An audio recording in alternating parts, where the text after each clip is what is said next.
ne konsem foforo emu a Nyafomahene nana ansan sasrako nipa a wotoso nkono se omanfo bi de sobo obo no woni ho hwe ene se nipa bonfo bi abehye mpotem ho no ma wono mutufu magudie de na amra kwan so bi e friend se Galamsey yi bi na omo wo ho no ne omanfo dodo no adwene ye won se wono aye ohene wone ne brantie na ebo sa bra no ntina wontu anam wo chemu asase na wohweso de so na sa sobo no wode bo no woni ho hwe wonya de se wono wode mfidie kogu ba bia wotugala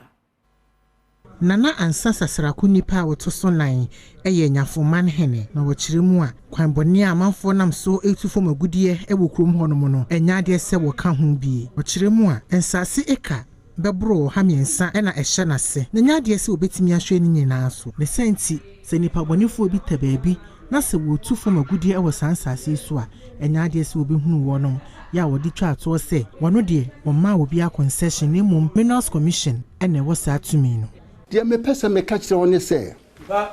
Nyafomahene. Nana sasrako. Nipa pepra. Abrenyi nana. Me menye Galamsey. Hwe Nyafomahene komya sasa about 300 kilometers. Wa davroma me nana. Me ye den na mani betimi hu ba bia. Sabi mpreduasa. Nyafomahene komya sasa enti sabi o nananom wo dem awura wo dem a ti se eden we wura mu a wonim se we da we ja ba enti se wo bi ekwo hye baabi asase no baabi na wo ye adwuma bi a na kofi ajeman mintimi eno dan chenya nana me ma concession aban Minerals Commission for ana banya yi won atrankran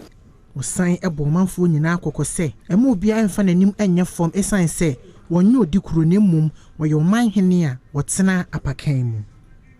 se Omahene shefa na me Nyafomahene me kwa me tra apakan me nante me tra apakan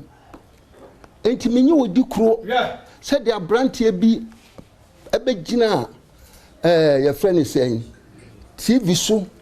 kase Nyafa wodi kuro be pamicho enne me pese me mamuti ase se mo menko no obi anti se me nyu odi kuro afei me ye gazetted chief